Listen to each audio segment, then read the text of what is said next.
വാഹനയാത്രക്കാർ ഏറ്റവും കൂടുതൽ ആക്രമിക്കപ്പെടുന്ന കേരള കർണാടക അന്തർ സംസ്ഥാന പാതയിലെ കഴിഞ്ഞ ദിവസം നടന്ന സംഭവത്തെ അടിസ്ഥാനമാക്കിയാണ് ഞാനിപ്പോൾ ഇവിടെ വന്നിരിക്കുന്നത്. ഞാനിപ്പോൾ നിൽക്കുന്നത് ഇരിട്ടി കൂട്ടുപുഴ മാക്കൂട്ടം മൈസൂർ ബാംഗ്ലൂർ റോഡിൽ പെരുമ്പാടി ചെക്ക് പോസ്റ്റ്, അതായത് മാക്കൂട്ടത്ത് നിന്നും മുന്നോട്ട് വരുമ്പോൾ കയറ്റമെല്ലാം കയറി ചുരം കയറി മുകളിലോട്ട് വരുമ്പോൾ പെരുമ്പാടി എന്ന് പറയുന്ന ഒരു ചെക്ക് പോസ്റ്റ് ഉണ്ട്. ആ ചെക്ക് പോസ്റ്റിൻ്റെ സമീപത്താണ് ഞാനിപ്പോൾ നിൽക്കുന്നത്. ആ ചെക്ക് പോസ്റ്റിൻ്റെ മുമ്പിൽ നിന്നും ഇടത്തേക്ക് തെറ്റിപ്പോയിട്ടുണ്ടെങ്കിൽ വീരാജിപ്പേട്ട, നേരെ വന്നിട്ടുണ്ടെങ്കിൽ മൈസൂർ റോട്ടിൽ എത്തിച്ചേരും. ഈ പെരുമ്പാടി ചെക്ക് പോസ്റ്റിൽ നിന്നും മൈസൂർ റോട്ടിൽ എത്തിച്ചേരുന്ന ഒരു സ്ഥലത്താണ് ഞാനിപ്പോൾ നിൽക്കുന്നത്. ആ റോഡിൽ തന്നെയാണ് ഞാനിപ്പോൾ നിൽക്കുന്നത്. ഈ കഴിഞ്ഞ 20-ാം തീയതി കുറച്ച് ദിവസങ്ങൾക്ക് മുമ്പ് കണ്ണൂരിൽ നിന്നും ബാംഗ്ലൂരേക്ക് പോവുകയായിരുന്ന ഒരു ഫാമിലി അവരുടെ വാഹനം തടഞ്ഞു നിർത്തി പണം ആവശ്യപ്പെടുകയും വാഹനം ആക്രമിക്കാൻ ശ്രമിക്കുകയും ചെയ്ത ഒരു സംഭവം നടന്നത് ഇതേ റോഡിലാണ്. അത് നടന്ന് പട്ടാപ്പകലാണെന്ന് ഓർക്കണം. ഇതിനു മുമ്പ് നിരവധി തവണ ഇവിടെ മലയാളികളെ തെരഞ്ഞു പിടിച്ച് വാഹനത്തിൻ്റെ നമ്പർ നോക്കി അവർ കൊള്ളയടിക്കുന്ന ഒരു സംഘം ഇവിടെ സജീവമായിട്ടുണ്ട്. ഇതിനു മുമ്പ് രാത്രി കാലങ്ങളിൽ ഈ റൂട്ടിൽ കൊള്ളയും പിടിച്ചുപറിയും പല പ്രാവശ്യമായി പലരും പറഞ്ഞിരുന്നു. പക്ഷേ ഇതിപ്പോൾ പട്ടാപ്പകൽ പോലും ഇത്തരത്തിലുള്ള ഒരു കൊള്ളയടി ഇവിടെ ആരംഭിച്ചിരിക്കുകയാണ്. അതിൻ്റെ ദൃശ്യങ്ങളാണ് ഇപ്പോൾ നിങ്ങൾ കാണുന്നത്. ഈ ആക്രമണത്തിന് ഇരയായ മലയാളി ഈ സംഭവത്തെക്കുറിച്ച് വിശദീകരിക്കുന്നത് കേൾക്കാം. നമസ്കാരം. നമീഷേ, ഇത് ബാംഗ്ലൂരിൽ നിന്നാണ്. എനിക്കാണ് ഈ സംഭവം സംഭവിച്ചത്. ഞാനും ഫാമിലിയും കൂടെ യാത്ര ചെയ്തോണ്ടിരിക്കുകയായിരുന്നു. നമ്മുടെ കണ്ണൂരിൽ ഞങ്ങൾക്ക് ഒരു ഫംഗ്ഷൻ ഉണ്ടായിരുന്നു. ഫംഗ്ഷൻ കഴിഞ്ഞിട്ട് ഞങ്ങൾ തിരിച്ച് ബാംഗ്ലൂർക്ക് യാത്ര ചെയ്യുകയായിരുന്നു. അപ്പൊ ഞങ്ങള് കണ്ണൂരിൽ നിന്ന് ഒരു 9:30 ആയപ്പോ വിട്ടു. അപ്പൊ ഒരു 11 മണി കഴിഞ്ഞപ്പം, ഒരു 11:10 ആയപ്പം നമ്മൾ മറ്റേ ചുരം കയറി നമ്മുടെ മാക്കൂട്ടെല്ലാം കഴിഞ്ഞിട്ട് മുകളിലേക്ക് ഇങ്ങനെ കുറച്ച് ഓഫ് റോഡിങ് ആണല്ലോ. പെരുമ്പാടി ചെക്ക് പോസ്റ്റ് കഴിഞ്ഞിട്ട് നേരെയുള്ള വഴി. അതെ, നേരെയുള്ള വഴി. അത് മുകളിലേക്ക് കയറി വരുവാണല്ലോ. അപ്പൊ അവിടെ ഫുൾ റോഡെല്ലാം പോയി കിടക്കുവാണ്. അപ്പം അവിടെ എത്തി ഞങ്ങള് ആ കാട് ഒരു ചെറിയ ഐസൊലേറ്റഡ് സ്ട്രെച്ച് ആണ്. ആ സ്ട്രെച്ചിലേക്ക് കയറിയപ്പോഴേക്കും ഫ്രണ്ടില് ഒരു 3-4 വണ്ടികൾ ഇങ്ങനെ പാർക്ക് ചെയ്ത് നിർത്തിയിരിക്കുക. അപ്പൊ ഞാനിങ്ങനെ സ്ലോ ചെയ്തിട്ട് ഞാനിങ്ങനെ വന്നിട്ട് ആ പാർക്ക് ചെയ്ത വണ്ടിയുടെ അടുത്ത്, നേരെ മുമ്പിലേക്കല്ല കൊണ്ടുപോയത്, അടുത്ത് കൊണ്ട് നിർത്തി. അപ്പത്തേനും തൊപ്പിയൊക്കെ വെച്ചിട്ടൊരു ജാക്കറ്റ് ഒക്കെ ഇട്ടിട്ടൊരു ചേട്ടനും ഭയങ്കര പൊക്കമുള്ളൊരു ബൗൺസർ പോലത്തെ ഒരു പാർട്ടി ഇങ്ങനെ നടന്നു വരുന്നു. പുറകെ വേറെ ഒരു പാർട്ടിയും പിന്നെ തലമുടി ഒരു പച്ച കളറൊക്കെ ആയിട്ട് വേറൊരു പാർട്ടി. അപ്പൊ ഞാൻ എന്റെ മകനും ഉണ്ടായത്, മൂത്ത മോനും ഉണ്ടായത് ഫ്രണ്ടിലത്തെ സീറ്റില്. അപ്പം ഞാനിപ്പോ അവനോട് ഇങ്ങനെ പറയുന്നത് സിനിമ ഷൂട്ടിംഗ് വല്ലതാണോ ഒരു അർത്ഥത്തില്, മൂവി ഷൂട്ടിംഗ് വല്ല ആയിരിക്കും. എന്നാ തന്നെ നമുക്ക് ആ കാട്ടിൽ അങ്ങനത്തെ ഒരു ആൾക്കാരെ ഇങ്ങനെ ഇറങ്ങി വന്ന പോലെ നമുക്ക് പെട്ടെന്ന് നമുക്ക് വിശ്വസിക്കാൻ പറ്റുന്നില്ലല്ലോ. അപ്പം ഒരുത്തൻ എന്റെ പുറകില് ഒരു കോട്ടും സൂട്ടും തലയിൽ ഒരു ഹെൽമെറ്റ് ഒക്കെ വെച്ചിട്ട്, മഞ്ഞ കളർ ഹെൽമെറ്റും, പിന്നെ കയ്യില് ബിയർ കുപ്പിയും. അപ്പൊ ഞാനപ്പം ഇങ്ങനെ വിചാരിച്ചു എന്തെങ്കിലും സിനിമ ഷൂട്ടിംഗ് ആയിരിക്കും എന്ന് വിചാരിച്ച് ഇങ്ങനെ നിന്നപ്പോഴേക്കും ഉണ്ടടാ മറ്റേ മുമ്പത്തെ ഒരു ട്രക്ക് ഉണ്ടായിരുന്നു. ആ ട്രക്ക് ഇങ്ങോട്ട് പോന്നു. നമ്മുടെ എതിരെ വരുന്ന ട്രക്കായിരുന്നു. അപ്പൊ ഞാൻ അങ്ങ് മുമ്പിലോട്ട് കയറ്റി നിർത്തിയപ്പോഴേക്കും ഒരുത്തൻ വണ്ടിയുടെ നേരെ സെന്ററിൽ വന്ന് നിൽക്കുക. അപ്പൊ ഞാനൊന്ന് ഹോൺ അടിച്ചു മാറ്റാനായിട്ട്. വണ്ടി കേരള രജിസ്ട്രേഷൻ വണ്ടിയായിരുന്നോ? അല്ലല്ല, ബാംഗ്ലൂർ രജിസ്ട്രേഷൻ. ബാംഗ്ലൂർ രജിസ്ട്രേഷൻ വണ്ടിയാ.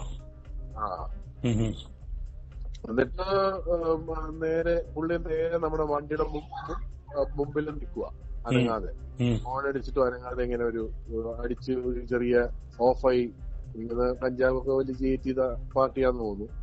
ഡ്രിങ്ക്സും ഒക്കെ അടിച്ചിട്ടുണ്ടെന്ന് തോന്നുന്നു. ഇങ്ങനെ ആടിയായിട്ട് നിൽക്കുക. അപ്പൊ അതിന്റെ പുറകില് വേറെ എടുത്തിന് ഒരു വരേൻ ഷർട്ട് ഇട്ടിട്ട് കുറച്ച് വണ്ണമുള്ള എടുത്തു നിൽക്കുക. അപ്പോഴത്തേക്കിനും കൊണ്ടടാ ഈ കോട്ടും സൂട്ടും തലയിലെ ഹെൽമെറ്റ് ഒക്കെ ഇട്ട പാർട്ടി ഇങ്ങനെ എന്റെ വണ്ടിയുടെ സൈഡിൽ നിന്ന് ഇങ്ങനെ വന്നിട്ട് നമ്മുടെ വണ്ടിയുടെ ഫ്രണ്ടിലേക്ക് വന്നു. അപ്പത്തേക്കും ഞാനിങ്ങനെ എന്റെ കൈ ഇങ്ങനെ പോയിന്റ് ചെയ്ത് കാണിച്ചു. ക്യാമറ ഉണ്ടല്ലേ, ഫ്ലാഷ് ക്യാമറ ഉണ്ടല്ലോ എന്റെ വണ്ടിയിലെ. അപ്പൊ അതിങ്ങനെ പോയിന്റ് ചെയ്ത് കാണിച്ചു. അപ്പം പുള്ളി ഇങ്ങനെ എന്റെ അടുത്തേക്ക് വന്നു. അടുത്തേക്ക് വന്നിട്ട് കന്നഡയിൽ ഇങ്ങനെ പറഞ്ഞു, ഇല്ലേ ഇതാന്ന് മറ്റേ ടെമ്പിളിലെ ഉത്സവമാ, എന്റെ പൈസ തന്നപ്പോ. ഞാനെപ്പോഴത്തേനും ചില്ല് കുറച്ചൊന്ന് താത്തു. എന്നെ മഴയാണ് ചില്ലും പൊക്കിയിട്ടിരിക്കുന്നത് നമുക്ക് കേൾക്കത്തില്ല. ഇപ്പൊ പുറത്തുനിന്ന് പറയുന്ന എന്താ പറയുന്നതേ കുറച്ചൊക്കെ താത്തും. എനിക്കറിയാം, നമുക്ക് ഈ ഇങ്ങനത്തെ ഓരോ നമ്മൾ ഈ റീൽസിലെല്ലാം കാണുന്നല്ലേ ഈ വഴി സൈഡിൽ ഇങ്ങനെ പിടിച്ച് തടഞ്ഞു നിർത്തുന്നതൊക്കെ പറഞ്ഞ. അപ്പം നമ്മള് ഫുള്ളൊന്നും താത്തിയില്ല. എന്നിട്ട് ഞാൻ പറഞ്ഞിട്ട് ഞാനിങ്ങനെ പതുക്കെ മുമ്പോട്ട് പോയപ്പം ഈ വരയൻ ഷർട്ടുകാരൻ എന്റെ ബോണറ്റിന് മുറക്കി അടിച്ചു കൈവച്ചിട്ട്. എന്നിട്ട് ഞാനപ്പോഴത്തേനും ഇങ്ങനെ സ്ലോ ആയിട്ട് എടുത്തപ്പോഴേക്കും കൈ ഇങ്ങനെ ചുരുട്ടിയിട്ട് പുള്ളി നമ്മുടെ ഗ്ലാസിന്റെ ഒറ്റ ഇടി പൊട്ടിക്കാനായിട്ട്, എന്റെ right side driver side glass. അപ്പത്തേനും ഞാനങ്ങ് വിട്ടുപോന്നു. ഗ്ലാസ് പൊട്ടിയോ? ഇല്ലില്ല, ഭാഗ്യത്തിന് പൊട്ടിയില്ല. പൊട്ടുമായിരുന്നെങ്കിൽ അപകടമല്ലേ, പിള്ളേരൊക്കെ ഇട്ട് വരുമ്പോഴേ. അപ്പൊ നേരെ എന്റെ പുറകിലത്തെ ക്യാമറയില് പതിഞ്ഞിരിക്കുന്നത് ഒരു KA13 കർണാടക 13. KA13 എന്ന് പറഞ്ഞാൽ എനിക്ക് തോന്നുന്ന ചിക്മംഗ്ലൂർ സൈഡ് ഏതാണ്ട് ആന്ന് തോന്നുന്നു, അതോ ഹസൻ സൈഡ് ഏതാണ്ട്. അതില് ഒരു ഓൾട്ടോയാ. പാവം ഓൾട്ടോക്കാരൻ പുള്ളിയുടെ ഡോറ് മുറക്കെ തുറന്നു പുള്ളി, മറ്റേ പാർട്ടി. അപ്പം ഞാൻ ക്യാമറ സൂം ചെയ്തപ്പം ചെയ്തപ്പോഴേക്കും ഒരു പയ്യനായിരിക്കില്ല ഫ്രണ്ടിലത്തെ സീറ്റില്. ഇരിക്കുന്ന ഒരുത്തിന്റെ മടിയിലാ പയ്യൻ ഇരിക്കുന്നതെന്ന് തോന്നുന്നു. പക്ഷെ ഡോറ് തുറന്നിട്ട് ഇങ്ങനെ പുറത്തോട്ട് ഇറങ്ങി വാടാന്നുള്ള അർത്ഥത്തില് കൈ വീശി പെട്ടെന്ന് അപ്പുറത്തെ സൈഡിലേക്ക് പുള്ളി പോയി, ഡ്രൈവർ സൈഡിലേക്ക് പോയി. അപ്പോഴത്തേനും ഞാനിങ്ങ് വിട്ടു പോന്നു. ഞാനൊരു 20-25 മീറ്റർ മുമ്പോട്ട് വന്നപ്പോഴേക്കും കൊണ്ടടാ വലത്തെ സൈഡിൽ ആ കാട്ടിന്റെ അകത്ത് ഒരു വേറെ ഒരു നിക്കറൊക്കെ ഇട്ടിട്ട്, ഒരു ചുമന്ന നിക്കറൊക്കെ ഇട്ടിട്ട് ഒരു ചെറിയ വടിവാള് പോലത്തെ സാധനം പിടിച്ചേ. അപ്പൊ ഇത് ഏതാണ്ട് സ്ട്രാറ്റജിക്കൽ ആയിട്ടുള്ള ഒരു പരിപാടിയാണ്. അപ്പൊ ഞാന് പോയിട്ട് ബാംഗ്ലൂർ നമ്മുടെ അശോക് നഗർ പോലീസ് സ്റ്റേഷനിൽ പോയിട്ട് ഇത് മറ്റേ ഇൻസിഡന്റ് റിപ്പോർട്ട് എന്ന് പറഞ്ഞ കംപ്ലൈന്റ് രജിസ്റ്റർ ചെയ്തു. അപ്പോഴത്തേനും അവര് വിരാജ്പേട്ട് പോലീസ് സ്റ്റേഷനിലേക്ക് അവര് മെസ്സേജ് അയച്ചു. വിരാജ്പേട്ട് പോലീസ് സ്റ്റേഷനില് അവിടുത്തെ എനിക്ക് അസിസ്റ്റന്റ് സബ് ഇൻസ്പെക്ടർ ഏതാണ്ട് ഒരു ലേഡിയാന്ന് തോന്നുന്നു. പുള്ളിക്കാരത്തിക്ക് മെസ്സേജ് പോയി. പിന്നെ പുള്ളിക്കാരത്തി എനിക്കൊന്ന് നൈറ്റ് പാട്രോളിംഗ് നടത്തി അവിടെ, ആരെയും കിട്ടിയില്ല. അപ്പം പുള്ളിക്കാരത്തി പറഞ്ഞത് നാളെ അവര് അമ്പലങ്കാരെ വിളിച്ച് ചോദിച്ചെന്ന്. അമ്പലങ്കാരെ വിളിച്ച് ചോദിച്ചു. ഞാൻ ഈ അയച്ച വീഡിയോയും അവര് സർക്കുലേറ്റ് ചെയ്തു. അപ്പം ഇവർക്ക് ഈ അമ്പലങ്കാർക്ക് അറിയത്തില്ലെന്ന്, ഇങ്ങനത്തെ പാർട്ടീസ് കണ്ടിട്ടേ ഇല്ലെന്ന്. അപ്പൊ ഇവര് ബേസിക്കലി പൈസ ഉണ്ടാക്കാനായിട്ട് ഔട്ട്സൈഡേഴ്സ് പെട്ടെന്ന് വന്നിരിക്കുന്നതാണ് കഞ്ചാവ് പാർട്ടീസ്. അവിടെ സ്ഥിരം അങ്ങനത്തെ പ്രശ്നം ഉള്ളത്. അതുകൊണ്ട് രാത്രിക്ക് വരുന്ന ആൾക്കാരൊക്കെ അവിടുന്ന് റൂട്ട് ഡൈവേർട്ട് ചെയ്തിട്ട് വിരാജപേട്ട ടൗൺ കൂടി അതിലാണ് വരവ്. അതെ, പക്ഷെ നമുക്കിപ്പോ ബേസിക്കലി ഈ രാത്രിയിലത്തെ പോലെ അല്ലല്ലോ 11 മണി എന്ന് പറയുന്നത്. പട്ടാപ്പകൽ മഴ, ചെറിയ മഴയും പിള്ളേരും ഒക്കെ ആയിട്ട് ഫാമിലിയൊക്കെ ആയിട്ട് വരുമ്പോ ഭയങ്കര ഒരു ട്രോമാറ്റിക് എക്സ്പീരിയൻസ് അല്ലേ ഇതൊക്കെ. പകല് വളരെ അപൂർവമായിരുന്നു ഇങ്ങനത്തെ സംഭവങ്ങള്. ഇത് ലാസ്റ്റ് മന്ത് സെയിം ഇൻസിഡന്റ് ഉണ്ടായിട്ടുണ്ടായിരുന്നു അവിടുന്ന്, സെയിം സ്ഥലത്ത് തന്നെയാണെന്ന് തോന്നുന്നു. കത്തി കാണിച്ചിട്ടുള്ള ഒരു പരിപാടി ഉണ്ടായിരുന്നു ലാസ്റ്റ് മന്ത് ആണ് തോന്നുന്നത്. അത് പകലാണ്. ഇപ്പം ഡിഫറൻസ് എന്താന്ന് പറഞ്ഞാല് ഓക്കെ നിർത്തിയിട്ട് കുറച്ച് പൈസ താ എന്നൊക്കെ പറഞ്ഞ് പറയുന്ന ഒരു വ്യത്യാസമുണ്ട്. ഇത് ഫോഴ്സ്ഫുള്ളി ഇടിച്ച് ചില്ലൊക്കെ തകർക്കാനായിട്ട് നോക്കുന്ന പോലെ ആളെ വണ്ടിന്ന് വലിച്ചിറക്കിയിട്ട് ചോദിക്കുന്നതൊക്കെ അപമര്യാദയല്ലേ. അതെ അതെ, അത് ലീഗലിയും കറക്റ്റ് അല്ല. അത് ത്രെട്ടൻ ചെയ്തിട്ട് എക്സ്റ്റോർഷൻ എന്ന് പറയും അതിന്, ബലമായിട്ട് പൈസ വാങ്ങിച്ചെടുക്കുന്നത്. അത് തന്റെ അടുത്തരമാണ്. അത് ഇപ്പം എന്റെ അപ്പൻ പറഞ്ഞത് നിന്റെ കയ്യിലും വല്ല തോക്കുവല്ലോ ഉണ്ടായിരുന്നെങ്കിൽ ഷൂട്ട് ചെയ്തിട്ടേക്കാം.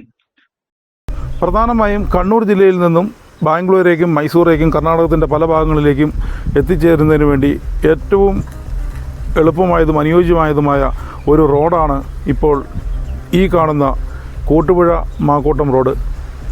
കണ്ണൂർ ജില്ലയിലുള്ളവർക്ക് മൈസൂർ, ബാംഗ്ലൂർ തുടങ്ങിയ സ്ഥലങ്ങളുമായി ബന്ധപ്പെടുന്നതിന് വേണ്ടി ഏറ്റവും കൂടുതൽ ഉപയോഗിക്കുന്നത് ഈ റൂട്ടാണ്. കൂട്ടുപുഴ പാലം കഴിഞ്ഞാൽ കർണാടക ഫോറസ്റ്റ് ആരംഭിക്കുകയാണ്. ഏകദേശം 30ഓളം കിലോമീറ്റർ ഫോറസ്റ്റിലൂടെ സഞ്ചരിച്ചുവെങ്കിൽ മാത്രമേ പെരുമ്പാടി ചെക്ക് പോസ്റ്റിൻ്റെ സമീപത്ത് എത്തിച്ചേരുകയുള്ളൂ. അവിടെ നിന്നാണ് പിന്നെ ജനവാസ മേഖല ആരംഭിക്കുന്നത്. അത് കൂടുതലായും എസ്റ്റേറ്റുകളാണ്, ബംഗ്ലാവുകളാണ്. അവരാരും എപ്പോഴും ഈ വഴിയിലൂടെ സഞ്ചരിക്കണമെന്നില്ല. അതുതന്നെയാണ് ഏത് സമയവും ഈ വഴി കള്ളന്മാർ തിരഞ്ഞെടുക്കുന്നതിനുള്ള കാരണം.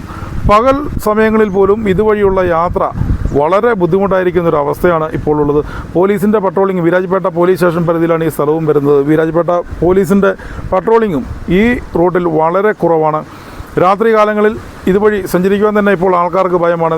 ഇതുവഴി രാത്രി കാലങ്ങളിൽ വരുന്നവർ നേരെ വിരാജ്പേട്ട ടൗണിൽ ചെന്ന് വിരാജ്പേട്ട ടൗണിൽ ചുറ്റി പെരുമ്പാടി ചെക്ക് പോസ്റ്റിലെത്തി ഈ റോഡ് ഒഴിവാക്കി പോകുന്നതാണ് വളരെ നല്ലത്. നേരത്തെ എലിവാളിൽ നിന്നും ശ്രീരംഗപട്ടണം എത്തിച്ചേരുന്ന ഒരു ഷോർട്ട് കട്ട് ഉണ്ടായിരുന്നു. അവിടെയും കള്ളന്മാരുടെ ശല്യം രൂക്ഷമായതിനെ തുടർന്ന് ഇപ്പോൾ പല ആൾക്കാരും ആ റോഡ് ഉപേക്ഷിച്ച് ഹൈവേ വഴി മാത്രം യാത്ര തിരഞ്ഞെടുത്തിരിക്കുകയാണ്. എന്ന് പറഞ്ഞാൽ രാത്രി കാലങ്ങളിൽ ഈ റൂട്ടിൽ യാത്ര ചെയ്യാണ്ടിരിക്കുന്നതാണ് നല്ലത്. കാരണം പകല് പോലും ഈ റൂട്ടിൽ പിടിച്ചുപറിയും കൊള്ളയും ആരംഭിച്ചിരിക്കുന്ന സാഹചര്യത്തിൽ രാത്രി കാലങ്ങളിൽ ഇത് വിജനമായി കിടക്കുന്ന ഒരു വഴിയാണ്. എതിരെ മറ്റ് വാഹനങ്ങളൊന്നും രാത്രി കാലങ്ങളിൽ വരുവാൻ യാതൊരു സാധ്യതയുമില്ല. വളരെ അപൂർവം ചരക്ക് ലോറികൾ മാത്രം വരും. ഈ റൂട്ടിൽ കേരളത്തിലേക്കുള്ള പ്രധാന ചരക്ക് വാഹനങ്ങളും വരുന്നൊരു റോഡാണെന്ന് ഓർക്കണം. ലോറികളും പല പ്രാവശ്യവും ഇവിടെ വെച്ച് കൊള്ളയടിക്കപ്പെട്ട സംഭവം ഉണ്ടായിട്ടുണ്ട്.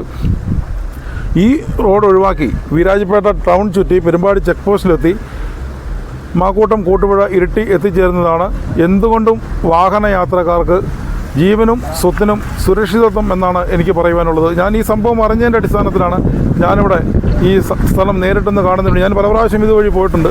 അതിൻ്റെ വിഷ്വൽസ് ഒന്നും എൻ്റെ കയ്യിലില്ലായിരുന്നു. അപ്പോൾ ഇത് വളരെ അത്യാവശ്യമായി നിങ്ങളിൽ എത്തിക്കേണ്ട ഒരു കാര്യമാണ്. പലരും ഇതറിയാണ്ട് രാത്രി കാലങ്ങളിലും പകലുമെല്ലാം ഇതുവഴി സഞ്ചരിക്കുന്നുണ്ട്. ഏതെങ്കിലും തരത്തിലുള്ള അക്രമം നിങ്ങൾക്ക് ഉണ്ടാകരുത് എന്നാഗ്രഹിച്ചിട്ട് മാത്രമാണ് ഞാനിപ്പോൾ ഇവിടെ എത്തി ഈ സ്ഥലത്തെത്തി കൃത്യമായി ഇതിൻ്റെ വിവരങ്ങൾ നിങ്ങളുമായി പങ്കുവയ്ക്കുന്നത്. ദയവായി ബാംഗ്ലൂർ മൈസൂർ ഭാഗങ്ങളിലേക്ക് യാത്ര ചെയ്യുന്നവർ ഇത് ഒരു മുൻകരുതലായി എടുക്കുക. യാത്രക്കാർ ഈ ബാംഗ്ലൂർ മൈസൂർ റൂട്ടിൽ സ്ഥിരമായി യാത്ര ചെയ്യുന്നവർ ആരെങ്കിലും ഉണ്ടെങ്കിൽ മറ്റുള്ളവർക്കും ഈ വീഡിയോ അറിയിച്ചു കൊടുക്കുക. ഇവിടെ ഇപ്പോൾ മഴയും നല്ല കാറ്റുമാണ്. എല്ലാവരും വളരെയധികം ശ്രദ്ധിച്ച് ഈ റൂട്ടിൽ വരണമെന്നാണ് എനിക്ക് നിങ്ങളോട് പറയുവാനുള്ളത്.